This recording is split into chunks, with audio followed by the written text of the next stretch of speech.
All right, good morning, everyone, and thank you for coming to our breakout session, the HBU Experience. I am Dr. Angeline Anderson, Interim Coordinator for the Career and Transfer Center, and we're super excited that you're here. For those of you all who couldn't join us, that's fine. We're recording it for later on so that you can actually get this information because we feel is very valuable. Just to give you a lay of the land, we're going to talk about the HBCU experience. We can't have an HBCU virtual fair without talking about that experience. And I'm super excited to have some of my colleagues and friends who attended HBCUs share their experience and what they've learned and some of their takeaways. So the way that we envision it working is just doing some brief introductions, and then we'll jump in with a few questions for the little bit of time that we have together, and then allow people who are here to ask us some questions about that HBCU experience. So I'd like to start off by introducing our panelists who are HBCU alums, and I'm just going in alphabetical order and actually the way that you all are appearing on my screen. So Dr. Reuben Howard, who is the Director of Workforce and Strategic Partnerships, Continuing Ed in our Training and Workforce Development Department, and Dr. Michelle James, who is a Distinguished Professor in Psychology here at Oakton. So can I go ahead and just have you all start off by just introducing what it is that you do? I've given titles, right? But what do those titles actually mean for the work that you're actually doing? Dr. James. Thank you, Dr. Howard. So my work primarily is in the classroom. So I'm a teacher. I'm an educator, not by training. I'm a clinical psychologist by training, and teach in the liberal arts department, where I teach courses in human development, abnormal psychology, multicultural psychology, personal growth, along that sort of spectrum. So that's mostly what I do. I also coordinate the college's recent venture in prison education. So we have a collaboration with Northwestern University to provide degree seeking students at the prison an opportunity to complete their degrees there. And so I coordinate that program. And you are an alum of what HBCU? So I am an alum of Howard University, and I am proud to say that. And what was your major at Howard? So I mentioned it in psychology, and I'm actually triple degreed out of Howard. Okay. So I have all three of my degrees out of HBCU. And what are those other degrees besides psychology, or in addition to? So they're all in psychology. So Okay. The undergraduate degree is at Howard is a BS. Okay. And then the Master's of Science was in clinical psychology, and my PhD is also in clinical psychology. Well, thank you, Dr. James. And Dr. Howard, go ahead and share what it is that your title means and where are you an alum from? Yeah, so I am the Director of Workforce Development and Strategic Partnerships here at Oakton Community College. I am responsible for establishing relationships with community partners. Also, I am also responsible for managing the internships and apprenticeship programs here, as well as facility rentals and our continuing education for health professionals. And by offering those continuing education programs for health professionals, it allows individuals to come back and earn their continuing education credits to maintain their licenses. And the schools that I am a proud alum of: Jackson State University, where I received my undergraduate degree in airway science, and Texas Southern University, in which I received my Master's of Science in Transportation Planning and Management. So you have a degree in airway sciences. What is that? Airway science is initially looking at two specific areas of the aviation field. It's airport management is one track, and then another track is aviation technology. So the burning question that most people will want to know is, how did you end up at Howard, at Jackson State, at Texas Southern? How did that happen for you? Well, I it's interesting that you asked that question, Dr. Anderson, because golly, what is it now, close to 40 years? When I was in undergrad, I was not as intentional about my process as I think students are now. At that time, we didn't even go on campus visits.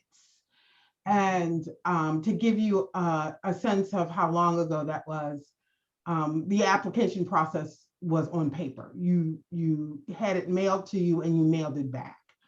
And so I applied to colleges near my home. I'm originally from the East Coast, and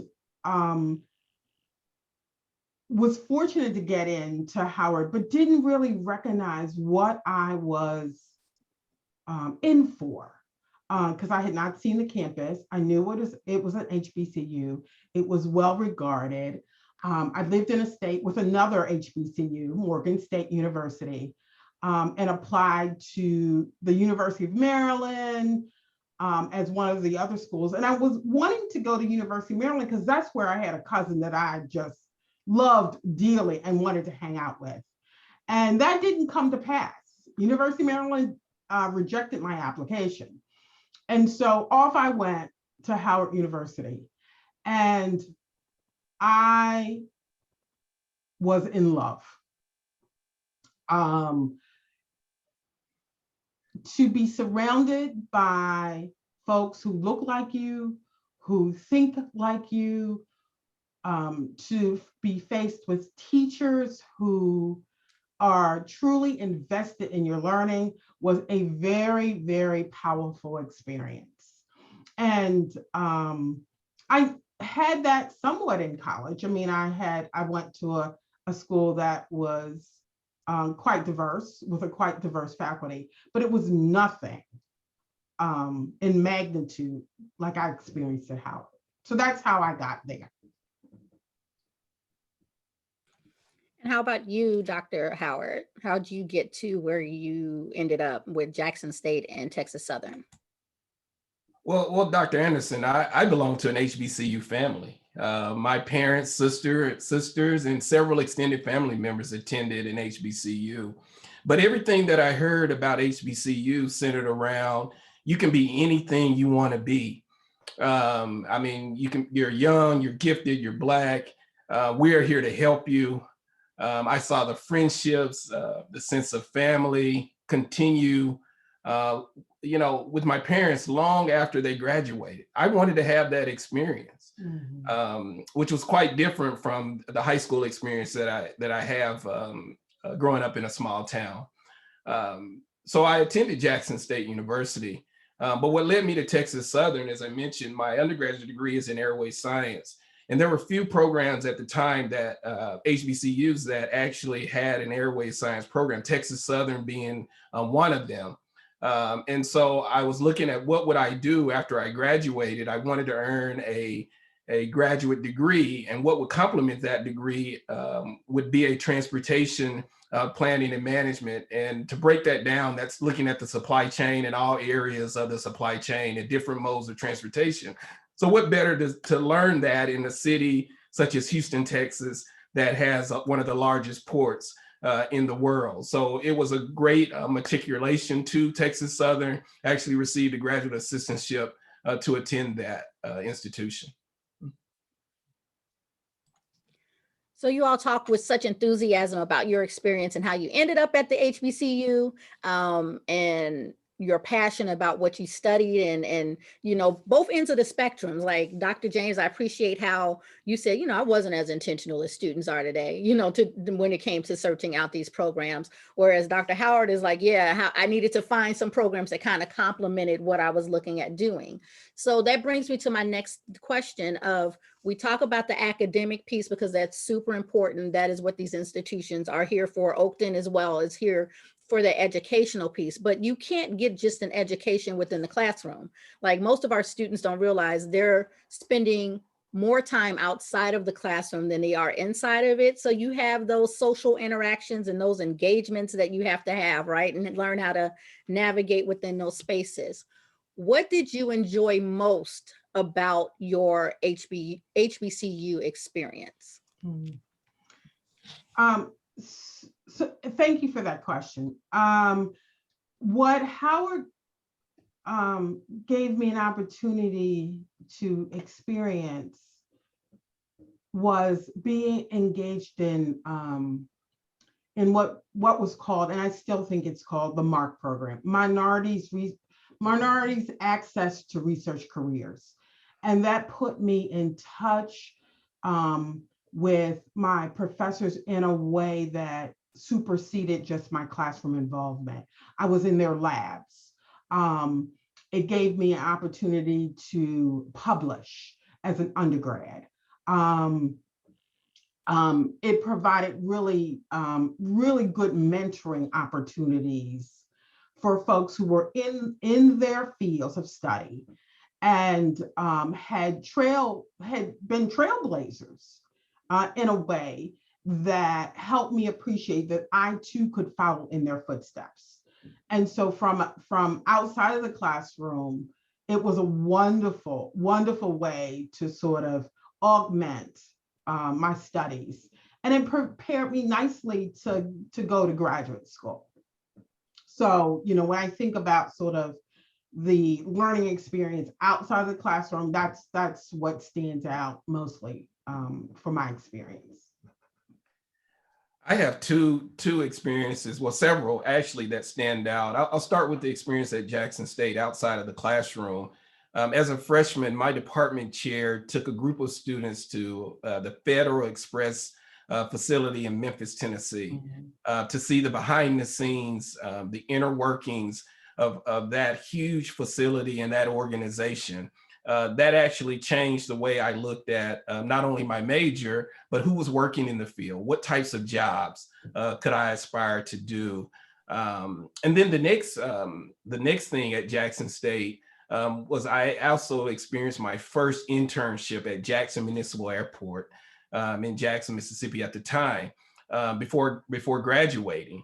And again, that gave me an opportunity to see what it was like in an airport, what it was like to work in an airport, work with others, the technology behind the scenes and things that happen, the things that normal people don't see, and the types of jobs. I also saw people that looked like me and looked like me and had similar experiences that worked there. In regards to Texas Southern, I mentioned earlier that I was a graduate assistant in the transportation department.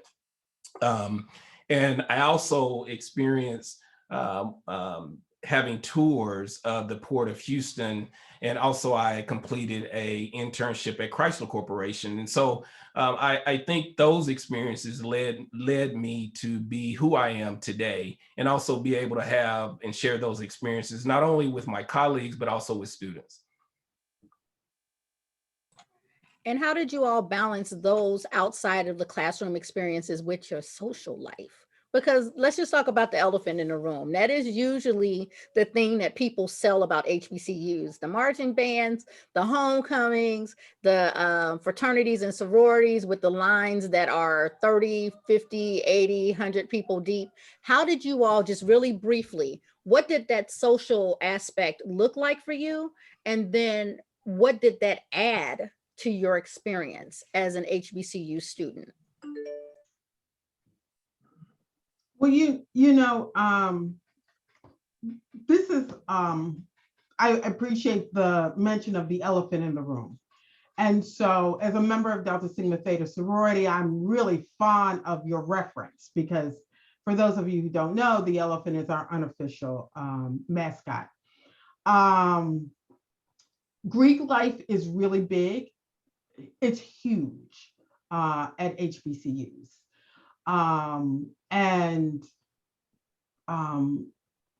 And so going to an HBCU, you have so many opportunities to connect your passion outside of the classroom and engage in social exchanges that it's almost overwhelming. And so if anything, the challenge is to have some restraint because as Dr. Anderson said, the homecoming, our historical bands, I mean, the parties, I mean, you can get swept away in that process. I had, part of my restraint was I was a student athlete. And so to my regret, I was usually traveling for some team during homecomings. So I often did not get to my college homecoming much, to my regret. So I was on the university's volleyball team. And so I really had to keep a really tight, I had to sort of manage my time really well because because of your studies and my practice schedule, our travel schedule. But it was doable. And it allowed me a little bit of time to go to parties on the yard and the like. So it is unlike anything else. And it is an experience I will cherish for a lifetime. I think going to an HBCU as an undergrad, if you're planning to matriculate into a graduate program, I would highly encourage you to do your undergrad at a HBCU and then transfer to a PWI, if that be your choice. I think for me, it was time management, as Dr. James mentioned, is something. I mean, you're there to get an education first and foremost. And so I knew as a son of educators that I was there to get an education. However, there were things, there were all the social activities, whether there was a fraternities, whether there were the different types of organizations that you can be a part of, all of those things, the homecomings, the football games, anything dealing with athletics. There was always something going on the yard, on the plaza at Jackson State, as we called it. But I think one of my most favorable moments were the road trips. The road trips going to the various homecomings or various games away. My first road trip was to FAMU. And so that was an experience unlike any other that I've experienced prior to that. But I also went to other HBCU games as well during the season. I am a member of Kappa Alpha Psi fraternity, which I joined after graduating, graduate chapter. But the experiences that I had, again, one of the things that I enjoyed most about attending an HBCU is those lifelong friendships that I gained while I was there. And I still have those friendships to this day. And what connects us is, it doesn't matter. I know that Dr. James is a proud alum of Howard University, but what connects us together is the HBCU experience. And that HBCU experience, there are connections no matter which HBCU you attend. Thank you. So I want to make sure that we leave time for our guests to ask questions. So I have two more questions for you all. So the first one is, we talked about what did you most enjoy about your HBCU experience? I'm going to ask you now, what did you find most challenging about that HBCU experience? Because we don't want to paint a picture of this is like the perfect space, right? Because I think that every institution has spaces in which they grow and excel. They can grow, and they have spaces in which they do really well and excel in. So if you could briefly share what you found most challenging about your HBCU experience. As I think back, the thing that stands out mostly for me is that the school was not very efficient in helping students get registered, helping students understand available resources and things of that nature. Just a really brief story. It took me 2 days, 2 full days to register when I first showed up as a freshman.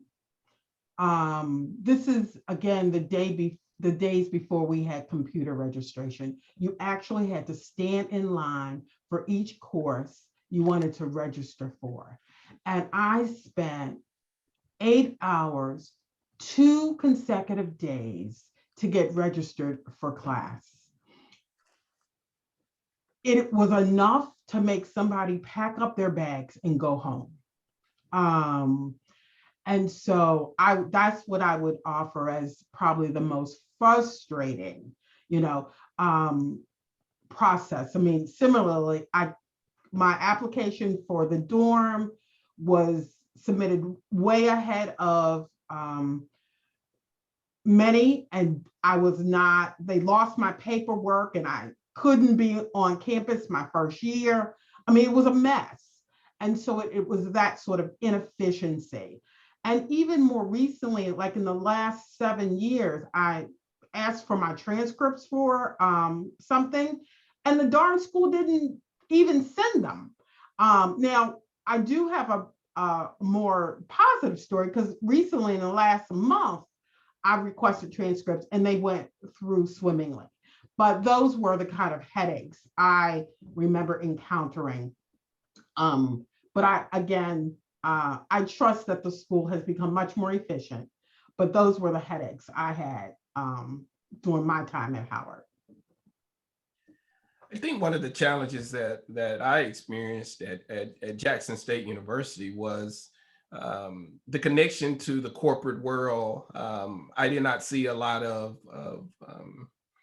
corporate partners coming to our institution to recruit all students. Only in certain schools, such as the School of Business, had a large number of employers to come back, or students majoring in computer science may have had a larger number of employers coming to recruit our students. But in other areas, especially specialized areas such as myself, we didn't have a lot of organizations coming back to recruit students. And so I did not see a lot of on-campus corporate partners engaged in recruiting all students, which again left us out there maybe with not as many opportunities after graduation. And I thought, again, that's a big challenge. It was a challenge for me. After I graduated, I did not enter directly in the field. And I think that part of that reason was I didn't have a lot of job opportunities coming my way, even in a specialized field. But it wasn't only just me, it was also my friends as well. We did not necessarily have the same type of job opportunities as a lot of our other friends, depending on what the majors were. Thank you. That kind of leads really well into this last question that I want to ask you, and for your brief answer to it, so that we can get to the question period for people that may want to ask questions, even though we got a couple minute late start. How did your experiences at the HBCU, at Howard, at Jackson State, at Texas Southern impact the way that you navigate your world and your space today? So if you can give me like a really brief, like 30-second, this is how my experience has helped me navigate or impacted the way that I navigate spaces.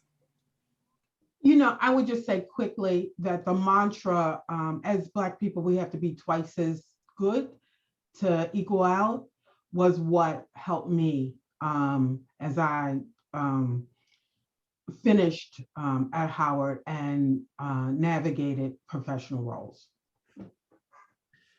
And I would just add, even with the challenges that I experienced at both Jackson State and Texas Southern, if I could get through those challenges, there would be nothing that I would experience that I could not overcome. And also that I would have somebody to reach back to connect with that could help me, even if I hadn't had those experiences. So again, I'm always going back to, there's a connection, whether they're with my specific HBCU or another HBCU, there's someone that I can reach out to that can assist me in any issue that I have today. Perfect. Thank you. So I see we have a few guests. I'm not sure if they have questions, Danielle and Marve. If you all have any questions you'd like to ask of our panelists, jump right on in. Thank you so much for this panel. Thank you for sharing your experiences. I have a quick question. It's almost piggybacking off the last question. Coming from an HBCU experience, once you got in the workforce and the environment didn't necessarily look like you anymore, because that was your experience in college, did you struggle with that, being in an environment that was very different from your college experience? Thank you for the question. I didn't, because I had always gone to integrated schools prior to going to college. My elementary and junior high school experience they were all white. And it wasn't until I went to high school did I see some brown people. And so I was well versed in navigating that environment. And so it was refreshing to then steep myself in an environment where I didn't have to navigate white spaces when I got to college. But I was well equipped because of my earlier experiences of having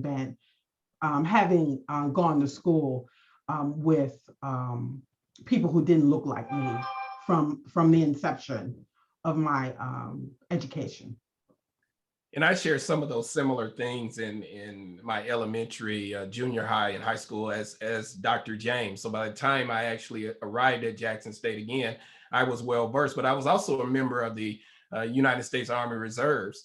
And so being a part of the military prior to going to college and throughout my college years, I was always in a diverse environment. And so that all of those experiences helped me as well. We have a question in the chat specifically relating to life on campus. Specifically, did you live on campus? And if so, could you speak about that experience and what it may look like for our community college student who is transitioning to being at HBCU as well as living on campus? I did. I think that came from Danielle. So thank you, Danielle, for that question. From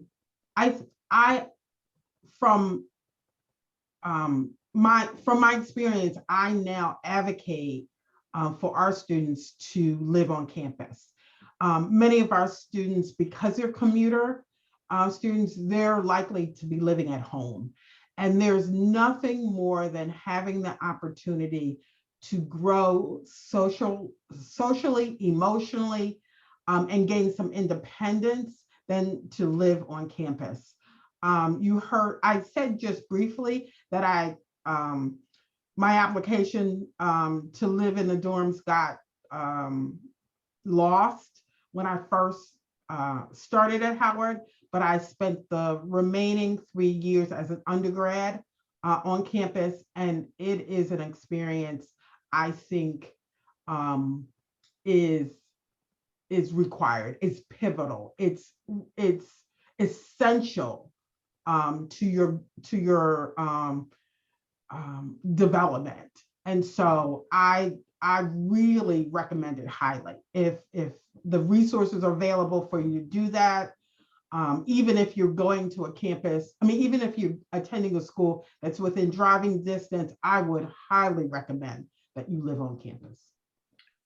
I lived on campus all 4 years as an undergraduate at Jackson State. And I would add that to what Dr. James mentioned in regards to independence and socialization. My two roommates, I had two roommates my freshman year. That was the first time of me living, away from home. But those two young men that I was roommates with, I got a chance to go home with those young men and visit their hometown. They got a chance to visit my hometown when they were in town for the weekends and not at their own homes.